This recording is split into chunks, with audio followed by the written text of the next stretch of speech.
Shifting gears quite literally this time to the world of auto. With the 462-kilometer range, the Mini Countryman Electric is the first mini EV that has a large number of buyers and might be able to sort of use regularly as well. Now, the Mini Countryman Electric is closely related to the BMW iX1 using the same 664, the kWh battery. Now, it's only available in front-wheel drive, guys, making 2.4 PS and 250 Nm. This makes it good for a 0 to 100 kilometer time of 8.6 seconds and a reach of 180 kilometers per hour top speed. In this review, Overdrive brings you the verdict that it always does through the Mini Countryman's electric new styling, the smart new interior, and the more spacious rear seat. Is all of this worth it? Take a look.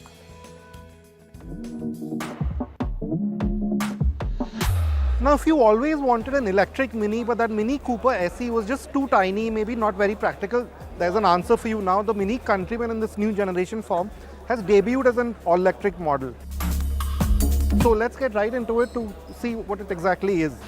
Now, to start with, unlike the regular Mini Cooper that we just did, this car has actually grown in size. It's now bigger. It's almost as big as, say, its more mainstream rivals like the X1, which it's closely related to, or the iX1 in this case. It's very similar in size. It's got that more grown-up, more imposing sort of presence to it than before. And then, of course, you have this new Mini design theme. Now, this isn't a Cooper or the small hatchback, so it doesn't have to strictly follow that theme. So you can see that it has a more squared-off sort of headlamp design. Now, this grille itself, it's even bigger, like how people in this segment probably wanted. In this case, it's blanked out because this is the EV.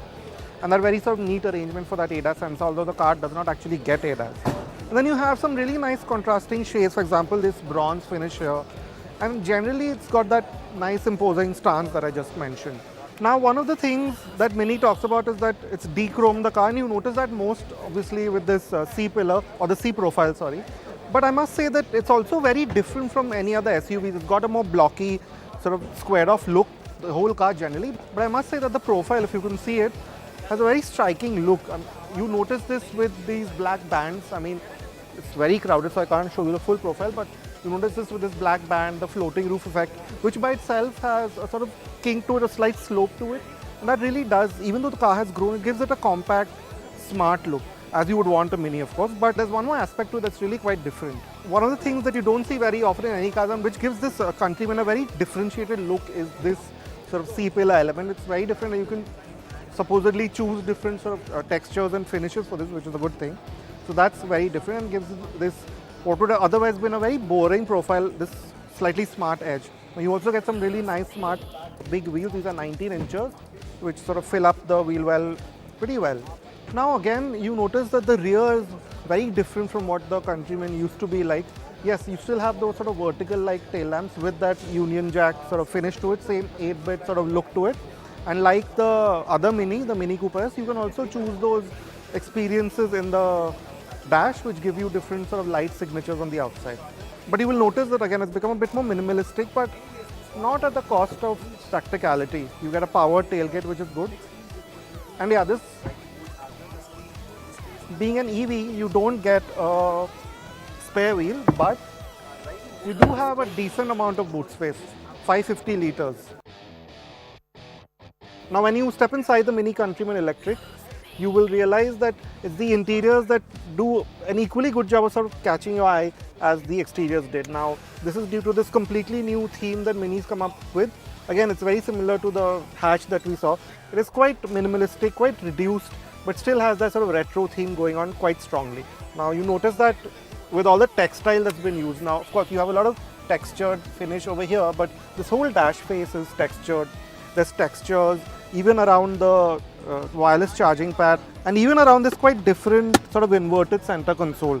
And then keeping with that theme, you also have this textured finish on this door. Now, very nice touch is how it sort of fades into from the blue to the orange, and also these sort of bronze finishes on these vertical door handles. There's something you don't see in many cars, and they're really quite special. Similarly, and all of this, of course, is made of a pretty high quality, and that you can also say that for the vents here. Now, these move with a good tactile finish, but even better, now even though a lot of the functions are in this screen, you still get a toggle function for the gear selector, the power button, these experiences that Mini calls them now, where you can choose various modes.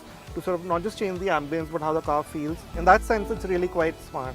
Now the textile theme also goes into the steering wheel, but what you can't get your head around is the screen, which again is the centerpiece, the 240mm diameter OLED screen. And this being EV, there are quite a few additional features. For example, you get this full sort of charging function right here, which is quite helpful. You also get regen mode right from here. There are no paddles, considering this is still a BMW product, a mini sound where you can sort of change what kind of driving sound you have. So all of that is pretty great.